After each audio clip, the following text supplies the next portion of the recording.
¿cómo estás? Aquí en La Teoría de la Mente tienes un espacio para entenderte un poquito mejor. En este podcast hablamos sobre la salud mental, la ansiedad y cómo afrontarlas. Porque a veces hay cosas que cambiar y otras hay que aprender a cambiar tu mirada. Acompáñanos en un viaje asombroso.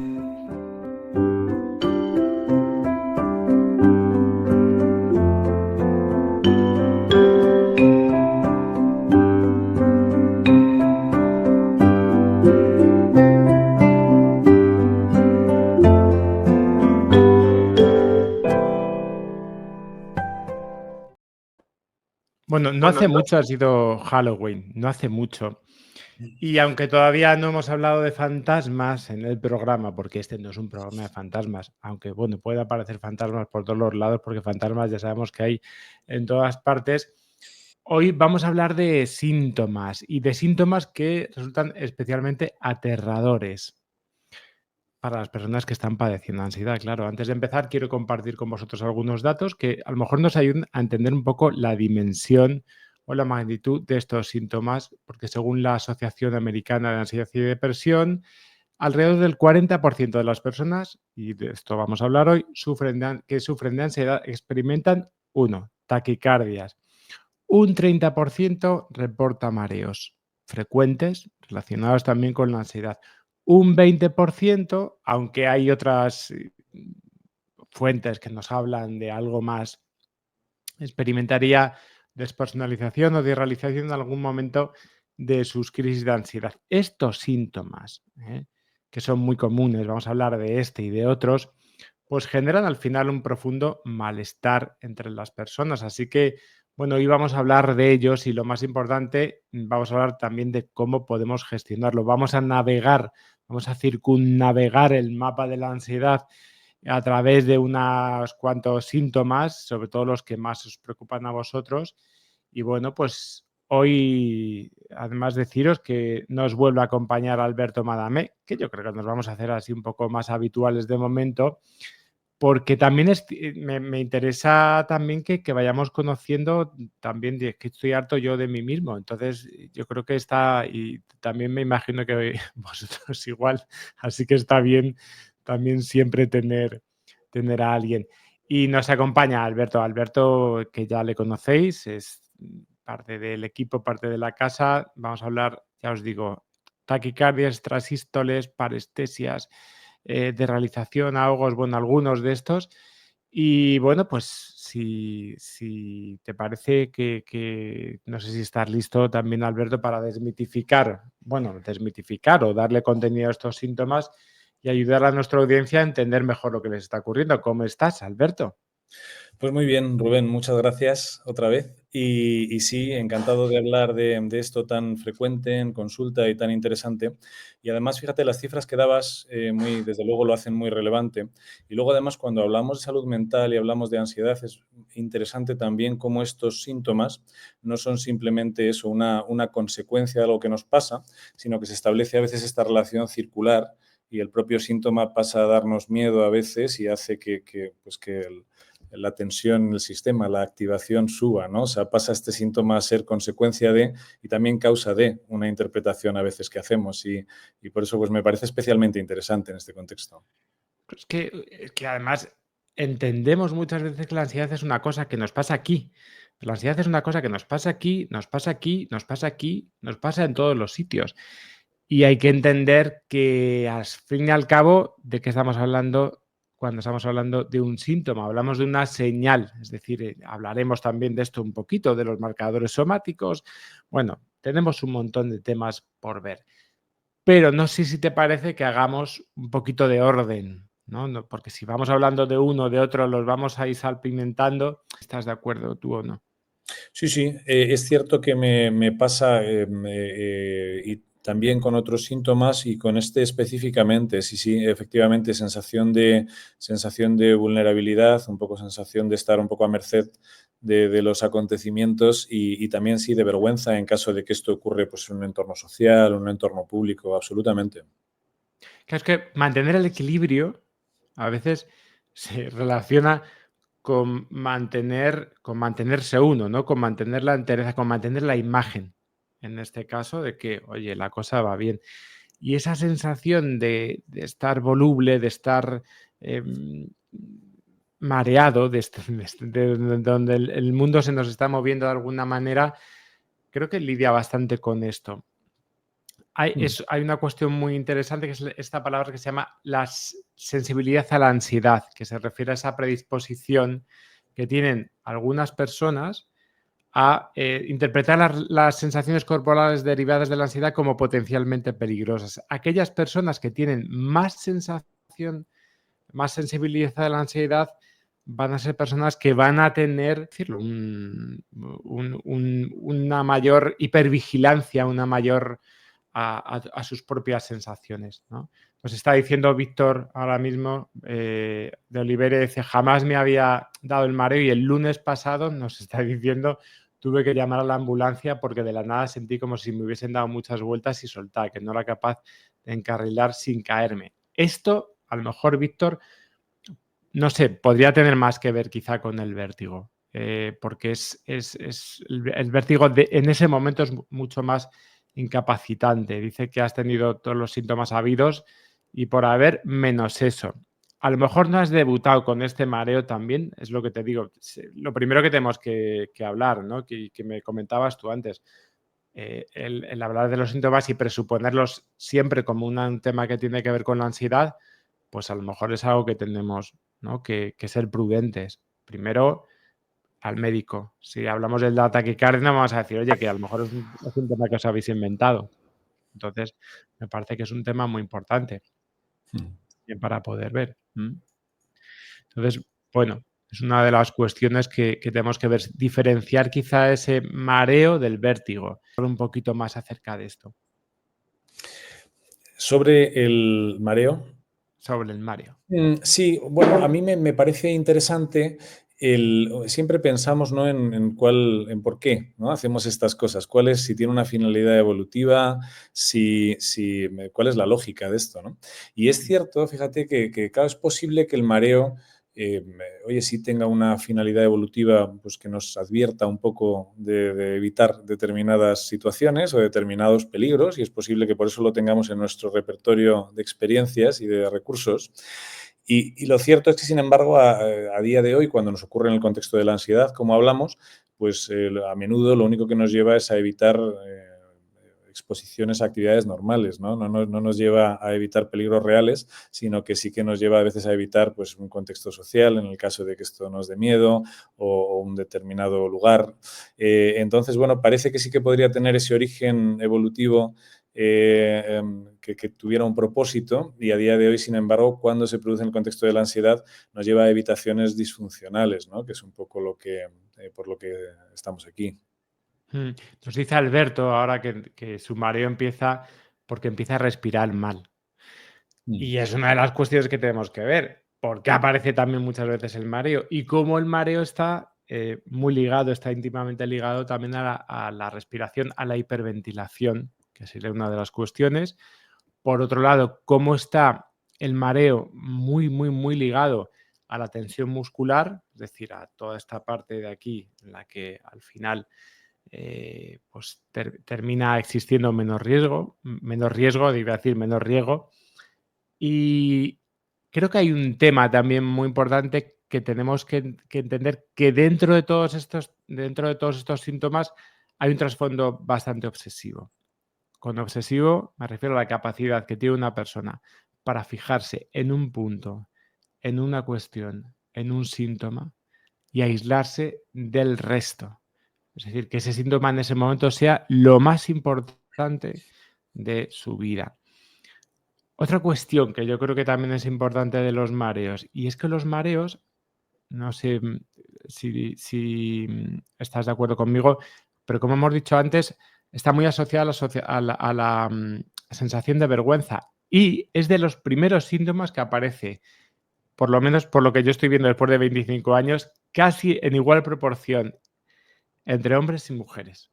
Mientras que, al igual que las taquicardias y las extrasístoles que veremos, pero ya sabéis que la ansiedad tiene mayor prevalencia entre mujeres que en hombres.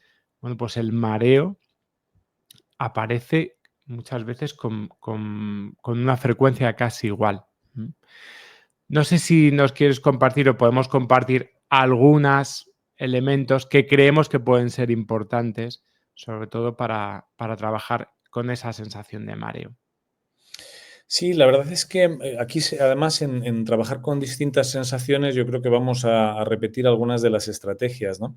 Es curioso, mencionabas varias cosas, mencionabas a veces cómo podemos descontrolar la respiración, que es algo que hacemos un poco a veces fruto del miedo, y cómo a veces hacer una respiración un poco descontrolada, muy acortada, muy rápida, puede llevarnos incluso a hiperventilar, ¿no? Y a marearnos más.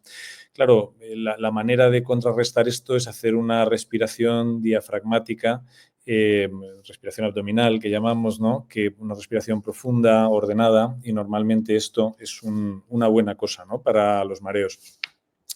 También es verdad que el hecho de fijar la vista en un objeto estático externo puede ser algo útil porque nos da como un punto de anclaje con el exterior que nos ayuda también un poco como a ubicarnos y a parecer que estamos un poquito más, tenemos un poquito más de control, ¿no? sobre dónde estamos. Esto también se hace, es como una especie de ejercicio de enraizamiento, ¿no? Que te permite un poco como anclarte con el entorno y esto es El bastante... grounding se llama también. Uh-huh. Por Y, ponerle... no, perfecto. Y además se entiende muy bien así también con este término, claro que sí. Y bueno, luego hay algunas cosas más obvias, como que en ese momento es verdad que si evitamos hacer movimientos bruscos, porque muchas veces, claro, lo que nos está pasando con estos síntomas es que a lo mejor un movimiento brusco genera una pequeña sensación de mareo que luego con la hiperfocalización que hacemos amplificamos, ¿no? Entonces es bueno también en ese momento evitar amplificar la sensación de ninguna otra manera, con lo cual si evitamos movimientos bruscos, pues es una buena cosa. Y en general técnicas de relajación, como puede ser la relajación muscular progresiva, que seguro hemos explicado muchas veces aquí, pues también es una buena herramienta.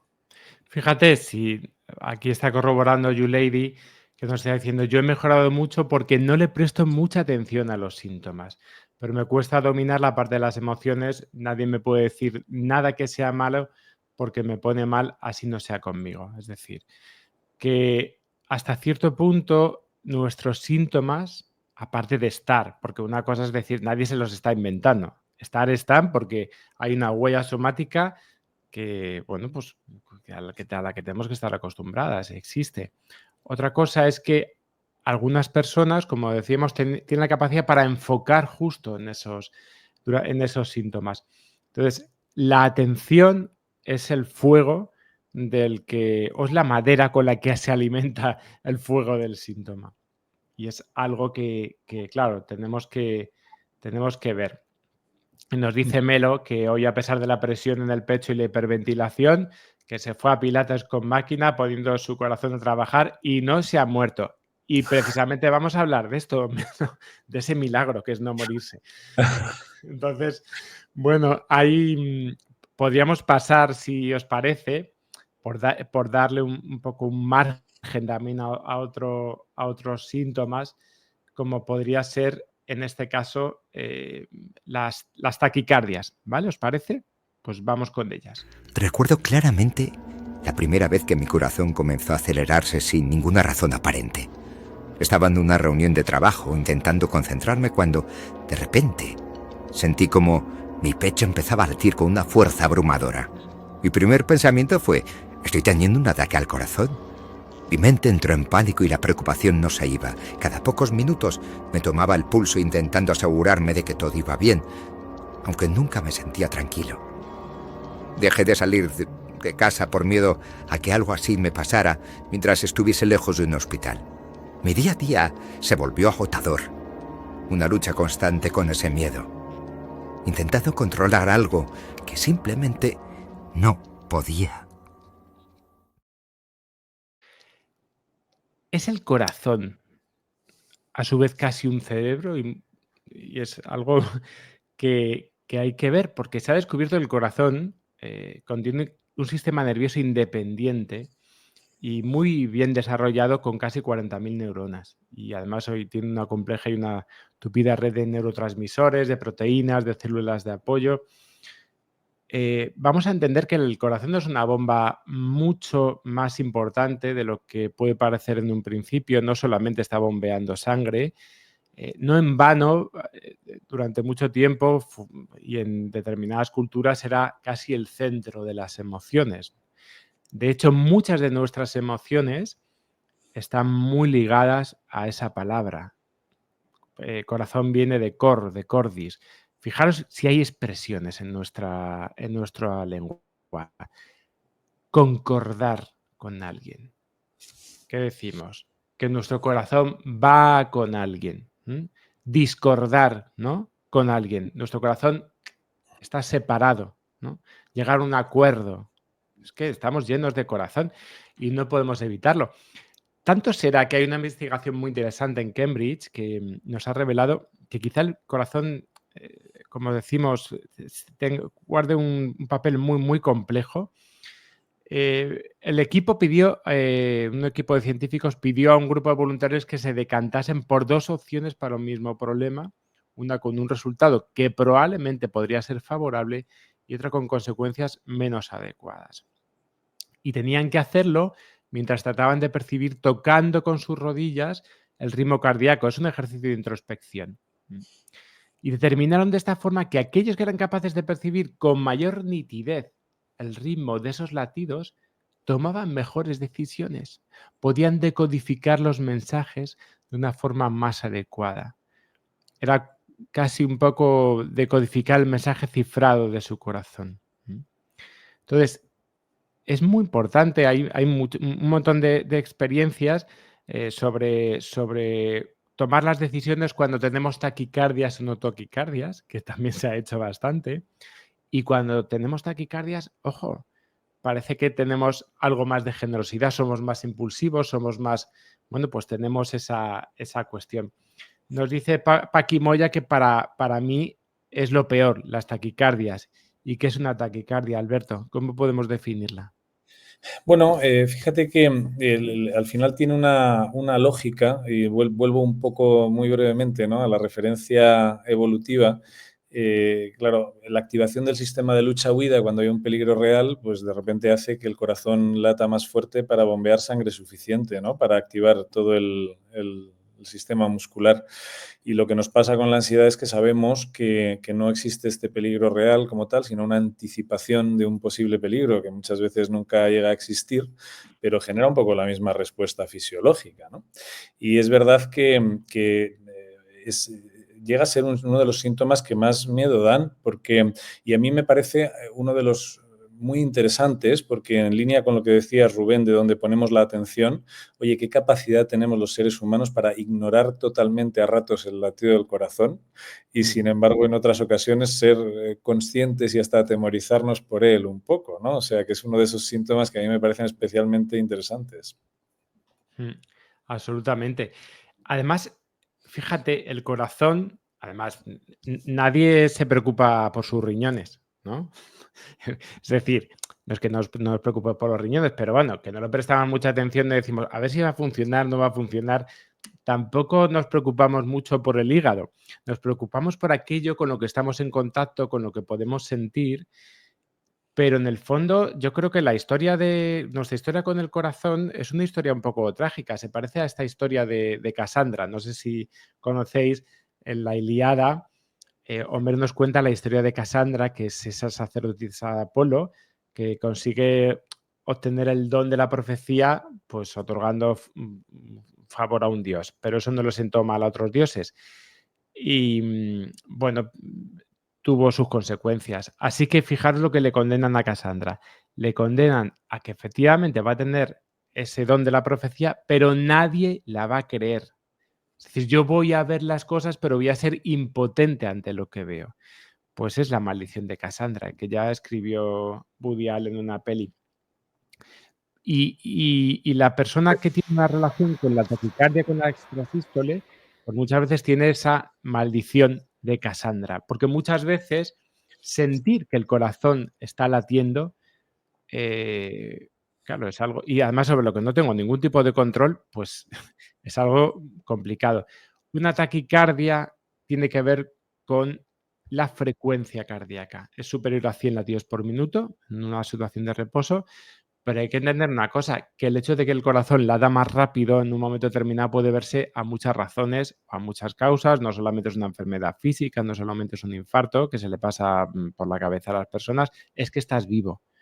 Si latimos es porque estás vivo. Si nuestro corazón varía en su movimiento, es porque, oye, está haciendo bien su trabajo. Afortunadamente, tu corazón funciona mucho mejor que tu mente, en este caso, porque es una de las cuestiones que a lo mejor deberíamos plantear y ver, ¿no? Cómo todo eso se cimenta en una relación en el fondo de desconfianza. Em, Fíjate, porque hay un tema muy interesante que es el de la coherencia cardíaca, ¿no? Que es un tema también para ver. No sé si poco podemos explicar un poquito esto.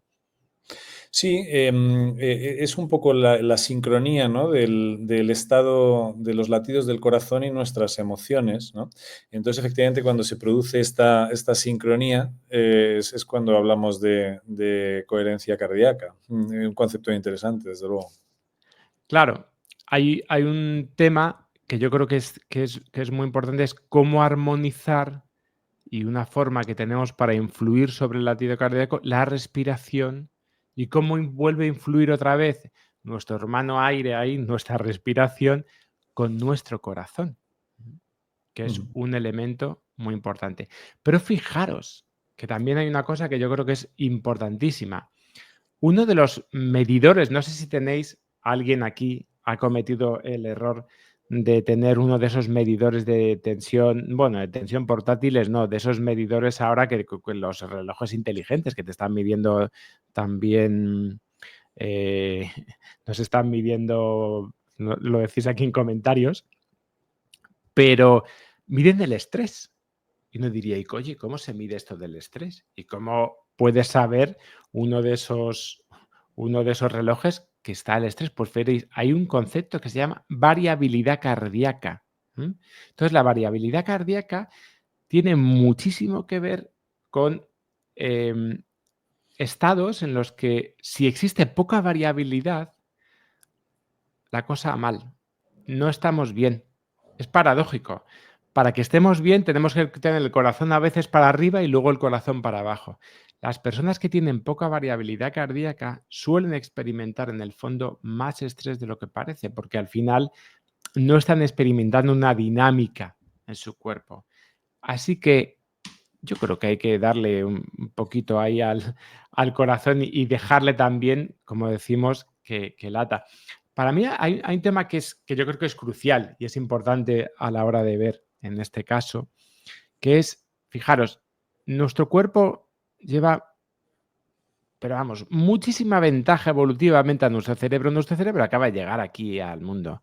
El que duda, este cerebro que está dudando, el corte prefrontal, lo que nos hace a nosotros humanos, como se nos dice, acaba de llegar aquí al partido. Nuestro cuerpo, afortunadamente, sabe mucho más. Que tu cabeza sienta que va a tener un infarto de miocardio, no significa que es que por pensarlo lo vas a tener. Tu corazón, piensa en lo que piensa tu cabeza, afortunadamente está acostumbrado a hacer un buen trabajo. Dice Eva María si a esa sensación estarían unidas las ganas de huir. ¿Y qué tipo de sensación es esa, Alberto? No sé si quieres contestar ahí. ¿Qué sensación, perdóname, Sí, ¿a qué sensación estarían? Ah, no, es que lo he leído mal. Si esa sensación, ¿a qué sensación estarían unidas las ganas de huir y qué tipo de sensación es esa? Bueno, esto tiene también más miga, ¿no? Sí, la verdad es que las ganas de huir, yo he conocido muchos casos en los que se experimentan, o sea, en los que el paciente describe solo ganas de huir. Y es verdad que en otras ocasiones lo he conocido con mezcla de otra fisiología. Pero en algunas ocasiones el paciente nada más que reporta ganas de huir, ganas de escapar, que no es como tal una sensación fisiológica de las que estamos trabajando aquí hoy, pero es más una, no sé si casi una muchas terapias lo considerarían como una tendencia de conducta, una tendencia conductual. Y sí es definitivamente muy prevalente en los cuadros de ansiedad, a veces unida a otros síntomas fisiológicos, a veces no.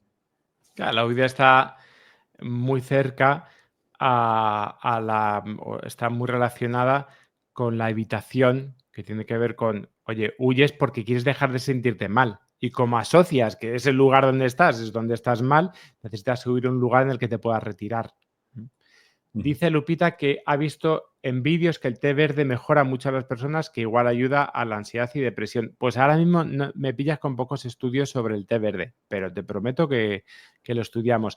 Algunos consejos que vamos a ver para cómo llevarnos un poco mejor con nuestro corazón. Primero, a ver, que sepamos, intentar controlar el corazón no hace más que volverlo más reactivo, porque está produciendo siempre una reacción paradójica y que termina produciendo resultados contrarios a lo esperado. Intentar cambiar el foco atencional en lugar de enredarme con las comprobaciones obsesivas es una mejor opción que tengo en esa situación. Importante, recordar que la agitación en sí misma no está definiendo el objeto de miedo. Puedo observar mi corazón agitado, que está ahí, pero este no sabe realmente lo que va a pasar. Mi corazón no sabe lo que va a pasar. Mi corazón solamente se asusta porque esto le está dándole la imaginación. Por otro lado, es importante y una cosa que tanto Alberto como yo recomendamos muchas veces es el deporte. ¿Y por qué es bueno el deporte? Porque existe, Alberto, esa exposición interoceptiva. ¿Tú lo ves mucho tú en tu consulta? Muchísimo. De hecho, fíjate que hay muchos ejercicios de exposición interoceptiva más artificiales, ¿no? Como por ejemplo, es verdad que para relacionarnos mejor con estas sensaciones y con nuestro cuerpo, pues muchas terapias proponen ejercicios de exposición interoceptiva que puede ser desde sentarte en una silla giratoria y dar vueltas para relacionarte con él, Sí, ¿no? se me Entonces, es verdad parece que, más claro, yo creo que complicado. tanto tú como yo, Rubén, preferimos alternativas más ecológicas, Yo ¿no? O se sea, no le he un poco mandado. más. Entonces, el deporte es la estrella, ¿no? Porque lo que nos permite el deporte, depende del tipo de deporte que hagamos, oye, nos pone en relación directa, desde luego, con el incremento de la frecuencia cardíaca, con el cambio del ritmo respiratorio.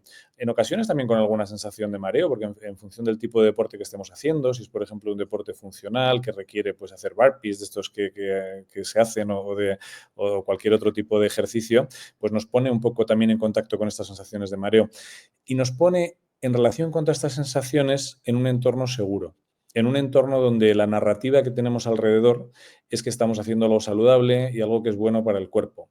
Entonces, para mí, sin duda, el deporte es la estrella en cuanto a aprender a relacionarnos positivamente con nuestras sensaciones físicas. Bueno, estos serían algunos de los elementos quizá más importantes. Bueno, también aquí otra cosa que no hemos hablado es qué son las extrasístoles. Hablaríamos de las extrasístoles como ese cambio de ritmo aparente que pueda aparecer en el corazón, esos vuelcos, esta sensación a veces de vacío. Bueno, también darles un poco su lugar, que a muchas personas no solamente le asusta que el corazón vaya más deprisa, sino que bueno, tratar de entender que las extrasístoles aparecen en todos los corazones. La extrasístole es muy del corazón, porque el corazón, como hemos dicho, no tiene que mantener siempre un mismo latido. Pero es cierto, por ejemplo, que hay extrasístoles que van a aparecer más en determinadas situaciones que en otras. Es muy común, no sé si habéis oído, ¿cómo se llama esto? El corazón, lo llaman el corazón, cuando tiene resaca. Tiene un nombre, el corazón de resaca, creo que pues, se puede llamar. Cuando la gente tiene resaca al día siguiente, suele tener muchas más extrasístoles. Cuando ha fumado, ha bebido, al día siguiente suelen aparecer más extrasístoles. Bueno, son fórmulas un poco a veces que tiene el cuerpo para recuperar su ritmo otra vez. Pero bueno, tratar sobre todo de darles un espacio. Ahora bien, de nuevo decimos, oye, si sois personas que no habéis tenido estos síntomas antes, que nadie nos vaya a decir que primero vayáis al médico, luego ya vamos a ver qué pasa. Nos dice Melo que a veces son gases, dice esta. No sé si los gases son sientes que son las taquicardias, las transístoles o qué. Dice, el aparato digestivo, dice Melo, es el segundo cerebro. Bueno, es que están lidiando ahí el corazón, el aparato digestivo, están entre los tres, se pelean bastante. Últimamente tenemos muchos científicos que están hablando también de ese corazón como un segundo cerebro, también el aparato digestivo como un segundo cerebro. No en vano, la mayoría de la serotonina se almacena en el cerebro, es cierto. Es muy importante tratar de entender cómo normalmente cuando nos tratamos a nosotros nos separamos de cabeza para arriba, parece que todo está aquí, ¿no? Cuando la mayoría de las veces la ansiedad no está tan aquí, está porque aparece primero un síntoma al que tengo condicionado, porque me he levantado y tengo mal cuerpo, porque dice Alicia, dice, acabo el entreno de fitness y me pongo inclinación de la cinta y ritmo y respira, y el respirar rápido hace que me asuste y me ahogue. Claro, pero no te ahogas porque hay algo mal en ti, a lo mejor porque no estás cogiendo bien un ritmo respiratorio, que en este caso también sería una cuestión importante. Pero es verdad que todo lo que tiene que ver con experimentar nuestro cuerpo fuera de la ansiedad, que lo malo que cuando uno tiene ansiedad es que al final experimenta mucho su cuerpo dentro de contextos ansiosos. Entonces, claro, una de las cuestiones más importantes que tenemos ahí es experimentar nuestro cuerpo también fuera de sensaciones de ansiedad. Emocionaros, vivir. Eso se prescribe también para manejar mejor las sensaciones. Vamos, que yo me enrollo como las persianas. Vamos con otro síntoma más, si os parece. En este caso, vamos con un síntoma que tiene que ver con la despersonalización, que para algunos a lo mejor no es conocido, pero vamos allá. A veces siento como si mi cuerpo no me perteneciera, como si estuviera viendo mi vida desde fuera, como una película. Es muy difícil de explicar, pero es aterrador. Siento que he perdido la conexión con quien soy y por más que intento concentrarme en mi entorno, todo parece difuso. La sensación me invade de repente, sobre todo en situaciones de estrés, de ansiedad, cuando me siento mal. Lo más frustrante es que no puedo controlar cuando sucede y eso me hace sentir aún más vulnerable. Pues esto es la despersonalización. A todos los que la habéis experimentado, es una de las sensaciones de las que nos hablan, que se experimenta con más terror, porque además es una de las sensaciones que la persona experimenta como más marciana junto con la desrealización, ¿no, Alberto? Sí, sin duda. Sin duda, y yo creo que lo explica muy bien el narrador, ¿no? Cuando habla de verte como en una película. Yo creo que eso es lo que quizá la frase que mejor describe. Y claro, aquí cuando intentamos analizarlo, como no tiene un sentido claro, pues no nos ayuda. El intento de sobreanalizar la sensación o lo que está pasando nos puede incluso agobiar o preocupar un poquito más. Y también luchar contra la sensación nos puede preocupar o agobiar un poquito más. A veces hablamos mucho de aceptar estas sensaciones porque la lucha contra las sensaciones es como si nos añadiera una capa más de tensión a lo que estamos viviendo o experimentando y hace que nos activemos aún más. Vamos a diferenciar desrealización, despersonalización. Desrealización, la sensación de percibir la realidad como algo ajeno a mí. Despersonalización, la sensación de experimentar mi propio cuerpo como algo ajeno a mí. En cualquier caso, es una sensación casi alienante. Alienante viene de alienar. La alienación tiene que ver con... Es una palabra que a mí, como me encantan las palabras y me encanta saber de dónde vienen muchas, alienación viene de extranjero, ¿no? Alienar tiene que ver con lo extranjero de mí. Y es una de las sensaciones que más se viven, como terroríficas, porque sentimos que son sensaciones que otros no tienen. Hay que plantear una cosa. Antes de experimentar las primeras sensaciones de ansiedad, muchos de nosotros hemos experimentado sensaciones de realización y despersonalización en algún momento determinado de nuestra vida. Primero porque son defensivas. estuve trabajando un tiempo con personas que habían sufrido atentados y habían tenido experiencias más traumáticas, y la despersonalización y la desrealización formaban parte de estas experiencias. Cuando la persona experimenta una tragedia, la despersonalización, pues como desgraciadamente ha ocurrido ahora, la despersonalización nos ayuda a separarnos de nuestras emociones y poder reaccionar. Esta mañana, de pronto me he encontrado un accidente en mi calle. He salido, además estaba con el perro, un hombre que estaba tendido boca abajo con la moto, el pobre. Un coche había asomado al morro, pues esta cosa de los... Pues con esto muchos motoristas les ha pasado. Y nada, pues estaba tendido.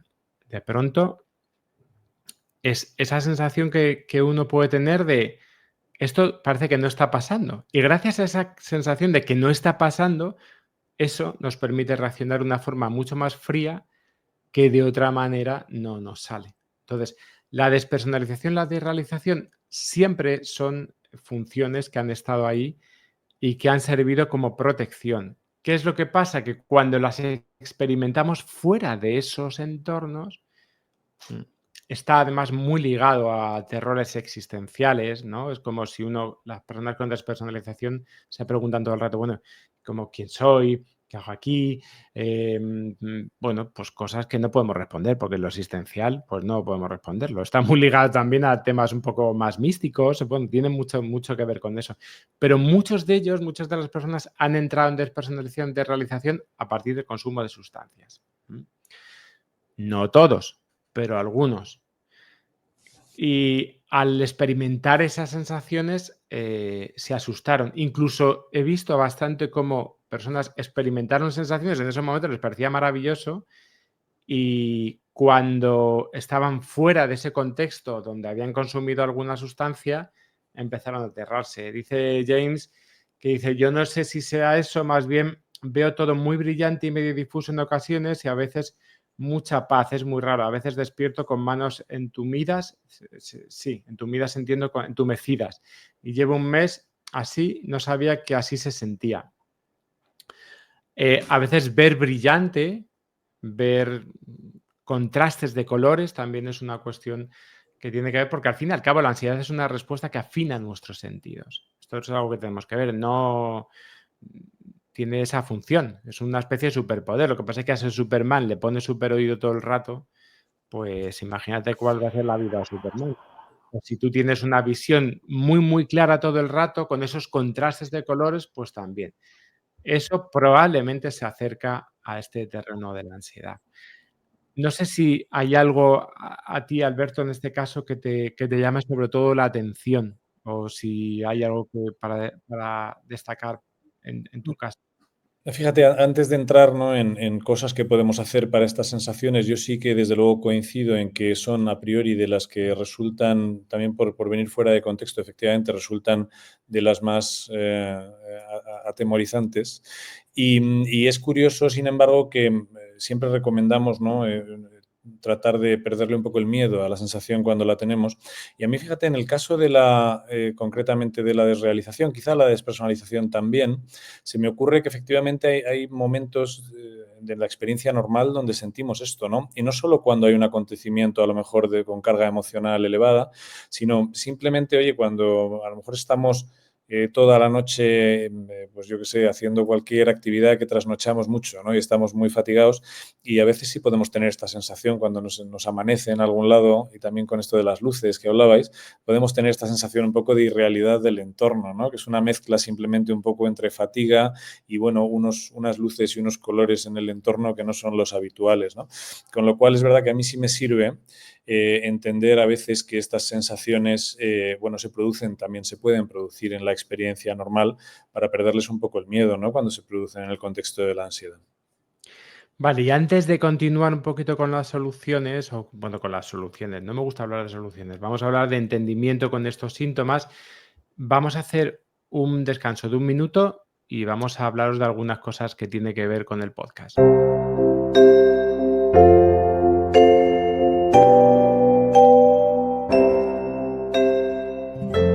Si quieres contactar, puedes llamarnos al 91-119-8157, 91-119-8157 o escríbenos a info@amadag.com. No te pierdas nuestra app, La Teoría de la Mente. Es gratuita, está en iOS y en Android y te dará acceso a un montón de material sobre cómo tratar la ansiedad y tratarte un poco mejor. Y novedad, ya está a la venta en todas las librerías nuestro último libro, Mente de mono, cerebro de vaca.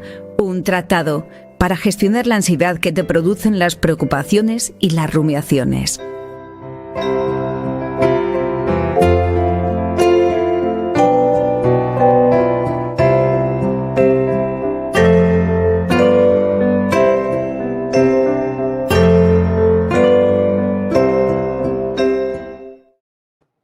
Bueno, venga, ahora ya, que hemos puesto el anuncio. Soluciones. Bueno, o tratar de dar algunos consejos frente a este síntoma, Alberto. Sí, yo creo que, fíjate, por intentar hacerlos un poco comunes, ¿no?, a la desrealización y a la despersonalización, lo que hablamos de la aceptación del síntoma, desde luego, es importante para no añadir esa capa de tensión adicional o esa capa de preocupación adicional que puede ser ansiógena y que mencionábamos. Es verdad que la respiración normalmente es un buen aliado para casi todos estos síntomas, con lo cual una respiración diafragmática, una respiración ordenada normalmente va a ayudarnos a reducir el estado general de ansiedad. Y luego, en este caso, donde nos sentimos un poco disociados del entorno, a veces de nosotros mismos, es verdad que para recuperar esa conexión, hablabas tú antes en otro síntoma, Rubén, de técnicas de grounding, ¿no?, que es esto precisamente de anclarse o conectarse con el entorno, que a mí muchas veces me resulta útil, desde luego, conectarse sensorialmente con olores, objetos, el visual del entorno y también con algún tipo de interacción social. También me funciona a veces. A veces nos puedes ayudar a salir un poco de esta sensación, el hecho de mantener una interacción con el entorno, pero una interacción de tipo social, y parece que nos puede devolver un poco a estar más presentes y a reconectarnos.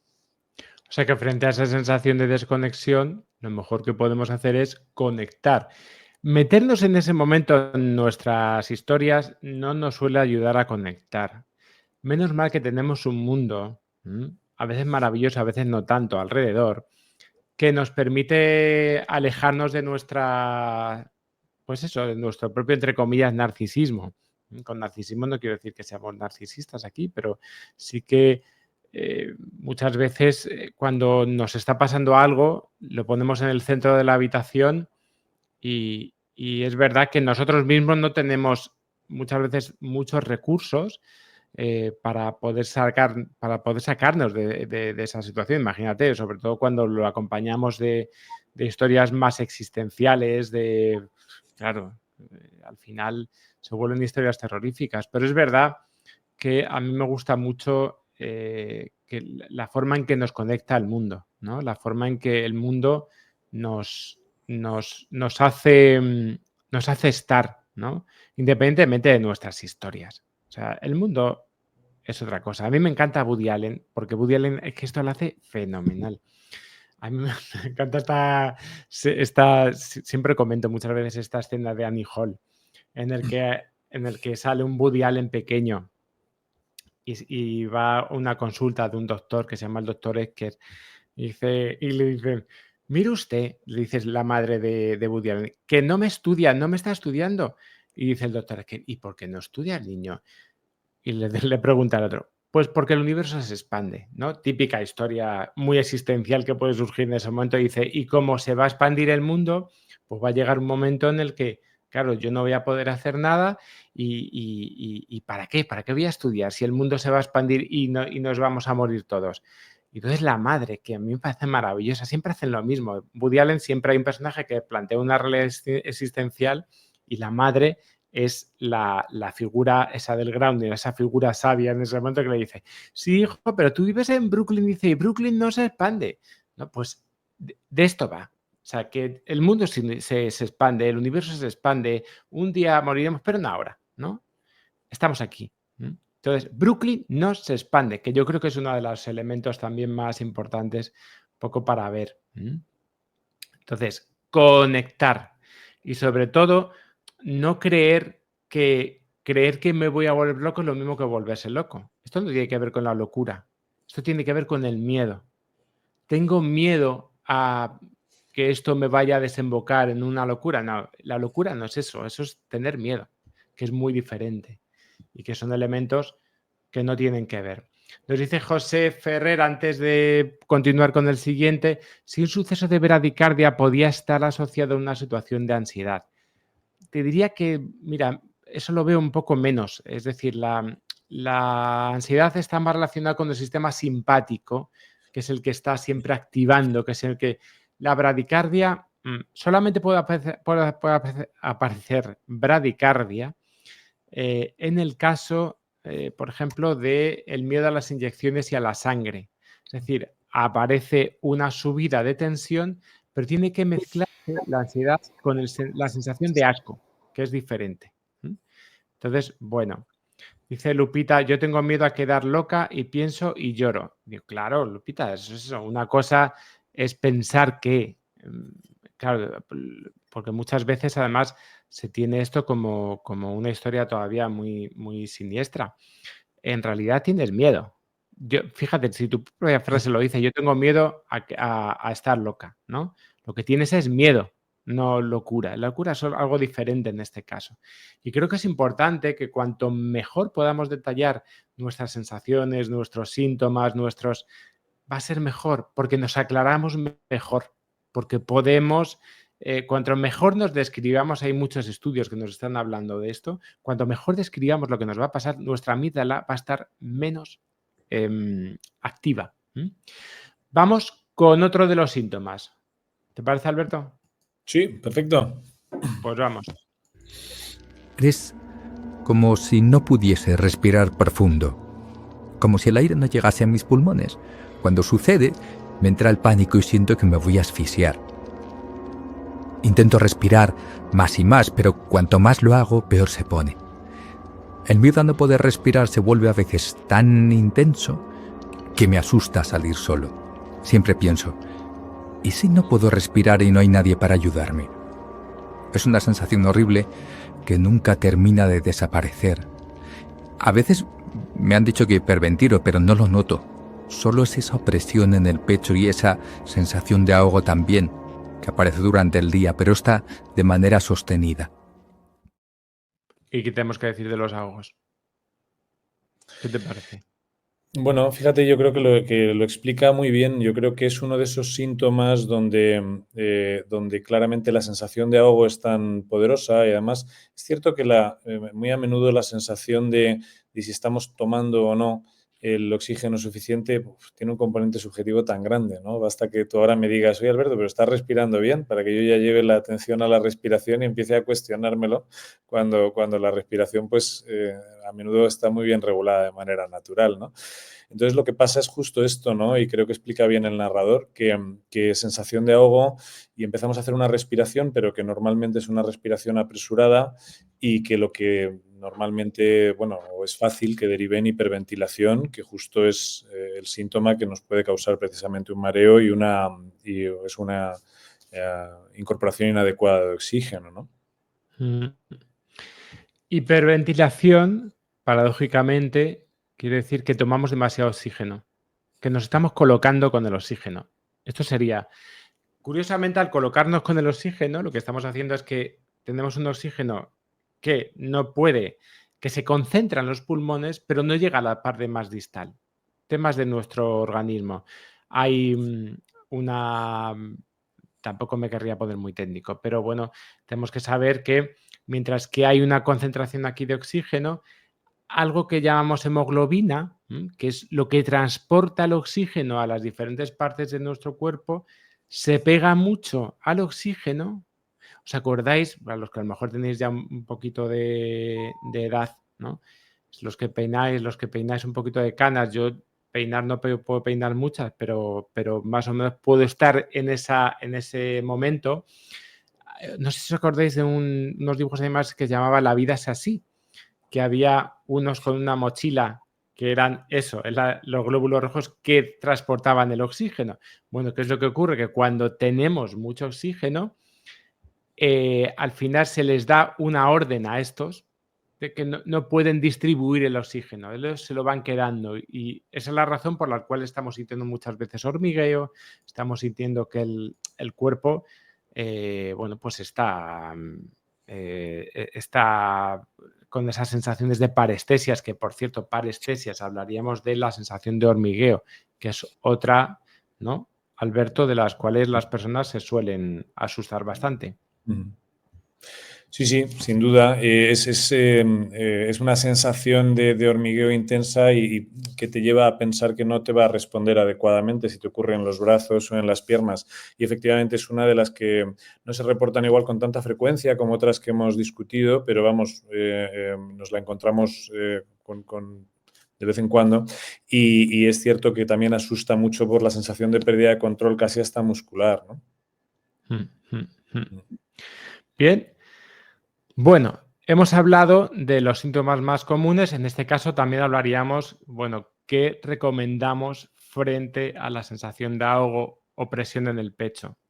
Opresión en el pecho, por cierto, ¿por qué aparece la presión en el pecho? Son una especie de agujetas, porque los músculos intercostales que hay entre costilla y costilla, al tener esa respiración forzada, terminan generando tensión, y por eso es por lo que estamos.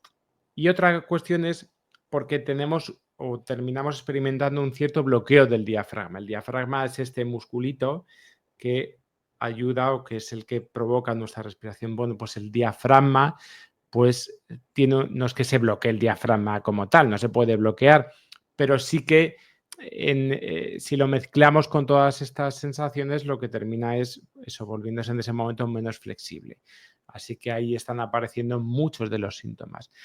No sé si los oyentes también ahora mismo del podcast en directo quieren también decir alguna pregunta más o quieren hablar de algún síntoma, porque todavía, si queréis, nos queda un poquito de tiempo y oye, pues ya llevamos 56 minutos rajando aquí sin parar. De momento estamos cerquita de un récord, que la otra vez lo pusimos de aquella manera. Nada, es deciros que, aunque ya habéis puesto bastantes dudas, entonces si queréis tener alguna duda final o lo que sea, si no, nos podemos ir a cenar también, ¿no? No sé qué te parece. A mí me parece perfecto, encantados, por supuesto, de responder cualquier cuestión y justo, pero han surgido muchas durante todo el podcast, estoy de acuerdo. Sí, han surgido muchas. Así que nada, yo creo que nos vamos a ir a cenar. Así que nada, espero que os haya gustado el programa de hoy. Hoy sí que hemos avisado más a la comunidad y se ha notado porque ahora sois un montón, unos cuantos. Entonces, hemos puesto un aviso, no queríamos ser muy pesados de que íbamos a hacer hoy el podcast. Quizá hagamos esto y los lunes, que es cuando normalmente vamos a hacer el podcast a estas horas, que yo creo que podríamos hacerlo ya así como más seguido, pues nada, pues plantearos que normalmente vamos a estar de momento los lunes a las 8 y vamos a aprovechar para hacer estos directos. Pues muy bien, ha sido un placer estar con vosotros, ha sido un placer estar contigo, Alberto. Nos vamos a ver el siguiente. Lo mismo también viene otro compañero del despacho. No, lo mismo no, ya queda con él. Así que ya está. Vamos a hablar del perfeccionismo, que es un tema apasionante. El perfeccionismo, en realidad, ese miedo al fracaso. Todo ese sistema que realizamos para no fracasar. Esther dice, muchas gracias a los. Bueno, Esther, es que Esther es Esther, claro. Esther es casi como mi madre ahí, como que es que Esther es una amiga mía. Muy bien, nada, un abrazo a todos y ala, nos vamos a ver el siguiente. También muchas gracias, Pepe, que también te he reconocido a ti. Vale, nos vemos entonces. Cuidaos.